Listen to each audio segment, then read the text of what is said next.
Hi guys, my name's Alana. Welcome back to my YouTube channel. My YouTube channel, That Grunge Girl, is a channel dedicated to mental health awareness and mental health advice, and it is based off a lot of my personal experience with mental illness and disability. I am here to break stigma and promote mental health and mental well-being. I am a counseling student studying counseling, and I have studied mental health as well, and I'm a qualified support worker. If you would like to subscribe, that would help me out, and check out my playlist because I have a bunch of mental health content on this channel, and I also post vlogs and lifestyle videos.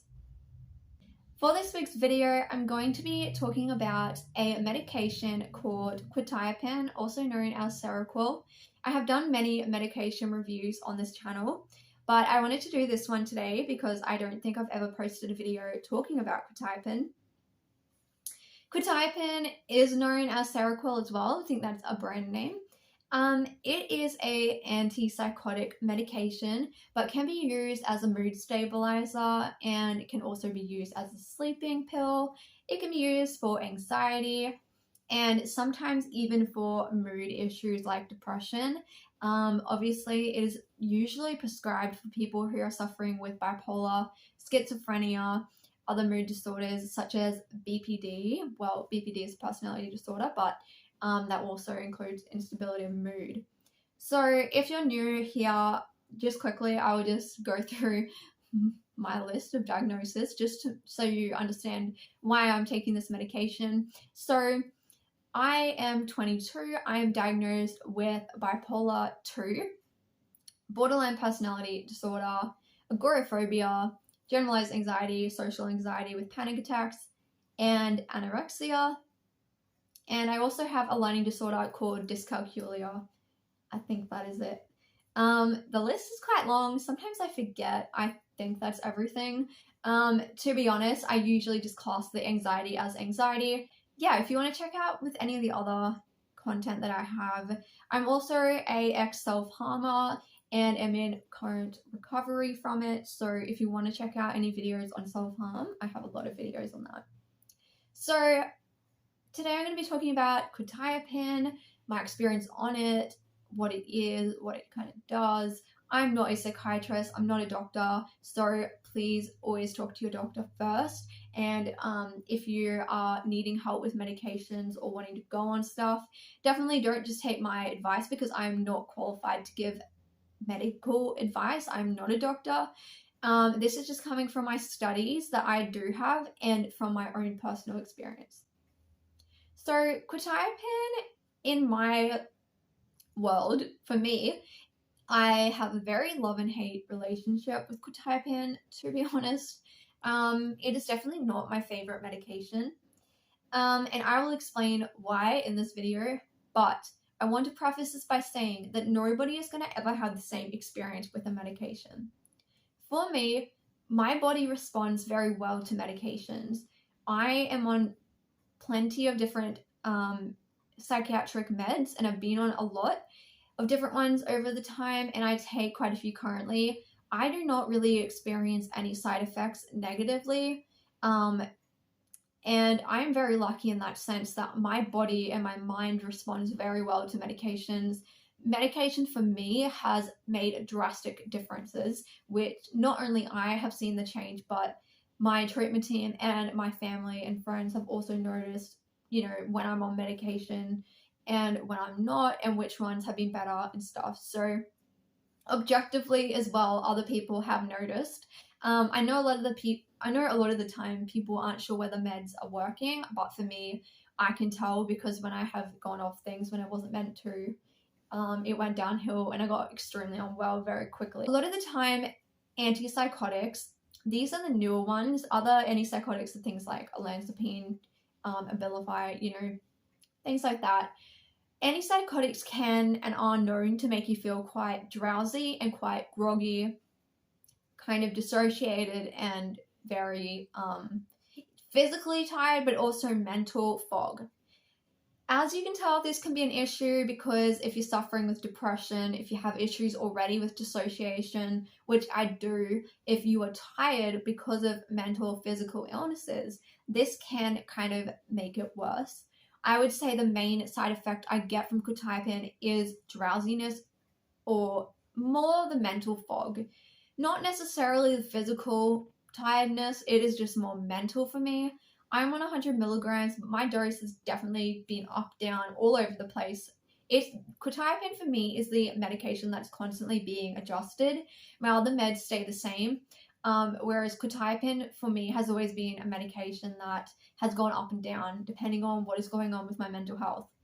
So if I'm having a manic episode, for instance, my quetiapine dose may go up to something like 200, 230. It really depends on how chronically manic I am, if I'm hallucinating, things like that. Quetiapine, the reason why I don't like it for me personally is just because of that mental fog. I find it already hard because I have learning disability and other mental health issues. Sometimes I have a very hard time thinking. And also, obviously, having anorexia, that really does affect your cognition. So it can make you feel like you can't think. And that is the main issue I have with it. The other thing is that I am not working right now, but if you are, you have to take your medication quite early, because if you don't take it, I take it at night. And if I don't take it at like 8 or 9 o'clock, if I take it any later and then I try to wake up in the morning, say at like 7:30, I cannot wake up because I am so tired, because the medication is slow release. You can get slow release and short release. I'm on the extended release.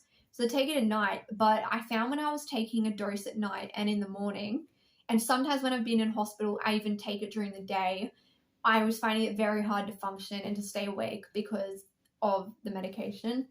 As time goes on, your body does become quite used to it. And I've been on quetiapine for over 2 years by now, at different levels. And I've, been on other antipsychotics like olanzapine for short periods of time. But quetiapine is usually the one that's most commonly used, just because it is usually a little bit safer when it comes to side effects, and it is cheap.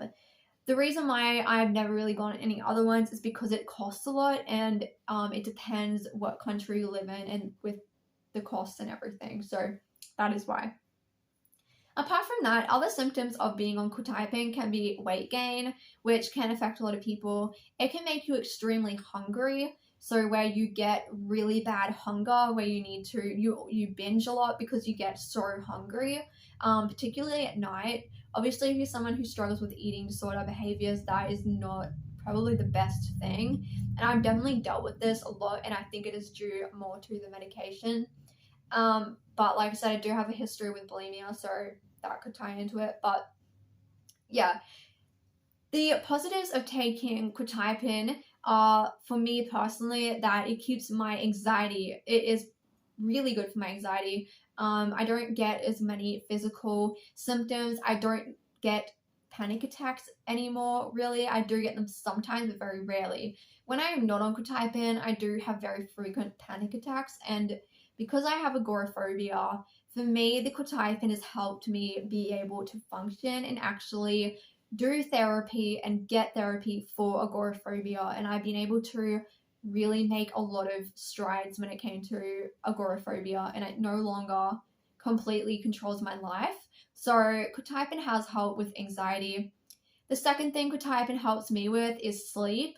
I have bipolar, so if I don't get enough sleep, it can trigger episodes, and sleep has been a big problem for me for basically my whole life. So quetiapine for me is also mainly used for sleep. The other thing that my psychiatrist has, the reason why she's prescribed this, is because it's used as a backup with minepilim, which is sodium valproate. So that is a mood stabilizer, which I take for bipolar and also for BPD. To be honest, those medications don't do much when it comes to BPD. It can help with impulsivity, but for me, it definitely doesn't. But these medications are more prescribed personally for me for my bipolar, and it works quite well. So it can be used, a positive is that it can be used for symptoms like hallucinations, psychosis symptoms that can include irritability. It can also help with sleep, which is also tied in.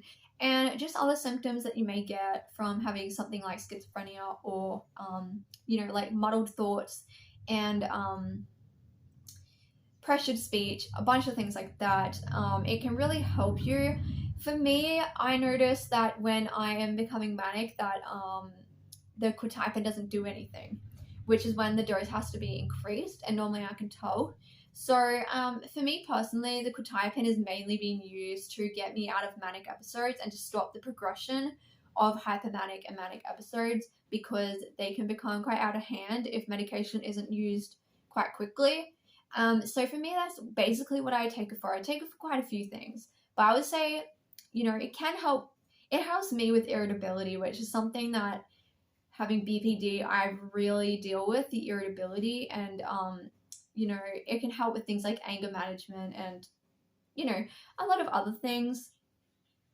Obviously, they're called antipsychotics, but quetiapine and antipsychotics aren't just used for psychosis. There's plenty of other ways that they're used. I have been on the medication for 2 years. The main reason why I've had a very, negative relationship with quetiapine is the problem is that it does work. Like, for me, it does work, and it does help me, and it does reduce my symptoms.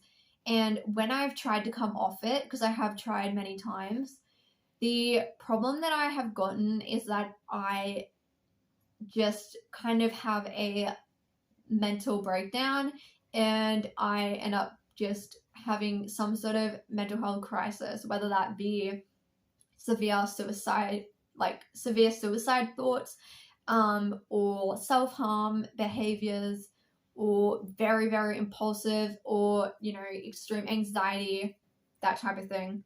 So that is the reason why I am still kind of on it, and I don't really like having to rely on it or take it, because it is frustrating when you feel like you don't want to be on a medication, because it can actually cause things like tardive dyskinesia, I think it's called, where you can get involuntary movements, which I have had issues with, although we don't know whether it is necessarily from that. I do get, and this isn't to scare anyone, but I do get like tics. I do not have Tourette's. I do not have anything like that, but I do get tics and involuntary movement, which have become more prominent within the last 2 to 3 years. And I was thinking that it could have been from long-term use of quetiapine, because long-term use of antipsychotics, there are medical journals and medical documents that have, suggested that it can start to cause problems with your nervous system, which includes things like your hand coordination, like coordination of your body, like I said, tardive dyskinesia, things like that. Although a lot of people who my treatment team reckon that the tic and things aren't coming from that. I mean, yeah, you can never really tell, especially, I suppose, the higher the dose, the more chance you have of getting side effects. That isn't to scare anyone. This is really rare, and we don't even know if that's 100% coming from the quetiapine. The other issue I have had with quetiapine is heightened prolactin levels. That is a hormone that your body produces, and prolactin, specifically in females, if you take quetiapine long term, it can raise the level of prolactin in your body. It depends on how high it gets. Again, that is probably due to being on quetiapine long term. For me, it's not too much of a problem. We're just keeping an eye on it. But it's not at a ridiculously high mark, but it is definitely over what it should be. So that is something that these are all things that really, when you go on a medication, you should, if your doctor and your psychiatrist is good, they really should go through these things. I've had doctors in the past who've just handed out meds and never even told me anything. And that really kind of upsetted me, because I wanted to know, because I think you as a patient have every right to know like what you're taking, what you're putting into your body. But I want to really make sure that you do understand, though, that these medications have really helped me. And like I said, whenever I have tried to come off quetiapine, things have not gone well for me. Mentally, I just haven't been able to cope. And, you know, I'm really hoping my long-term goal is to come off quetiapine. But for now, it's something that I just have to take because it's kind of like, well, do you want to be completely non-functioning, or would you rather take medication and actually be able to do things and be relatively, you know, functioning and kind of stable? Keep in mind though that like I have multiple diagnoses, which have, it makes it very complex, and I have a lot of symptoms on a daily basis because of those mental illnesses that often overlap. So I think if you're somebody who has, like, for instance, you're only diagnosed with bipolar, I think that you would probably find quetiapine really, really good because it does manage those, it really does manage psychotic symptoms very well. Or in my viewpoint, it does for my personal body and brain.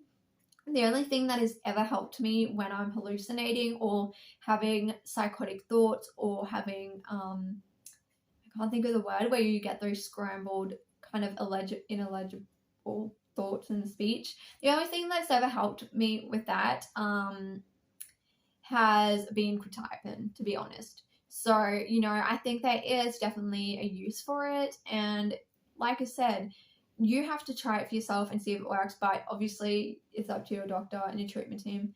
But I just wanted to, you know, explain all of that. Also, just before I end the video, I want to say that quetiapine, obviously, it is a very strong medication. And if you're just getting used to it, you won't be started on a super high dose. You'll be started on a very small dose. And like I said, you can get short release and long release. The long release, I think, stays in your body obviously for a lot longer. Like they call it a half-life. So the half-life of the medication is longer, obviously, than the short release, because that one kind of works a lot quicker. So for instance, when I was in hospital, I would often be given the short release because I needed it to work quickly. Whereas when I'm at home, I just take the long release and I take it at nighttime. But you know, I also take quetiapine as a PRN, but I also have Valium as like the kind of backup to quetiapine as a PRN to take if I need it. But I usually will use quetiapine first before going to a benzo, just because like benzodiazepines definitely can become addictive over time. So I do tend to lean on the quetiapine more. But unfortunately, because I've been on quetiapine for so long, my body has become kind of used to quetiapine. So sometimes I do have to take quite a large dose for it to even do anything. But yeah, so also another thing is that if you were to take too much quetiapine, just a trigger warning, if you were to take too much quetiapine and overdose on it, it is quite deadly. Like, it is very, very bad. Like, obviously taking too much of any medication is bad. But yeah, I've had experiences with that. Wouldn't recommend. You know, definitely don't do that.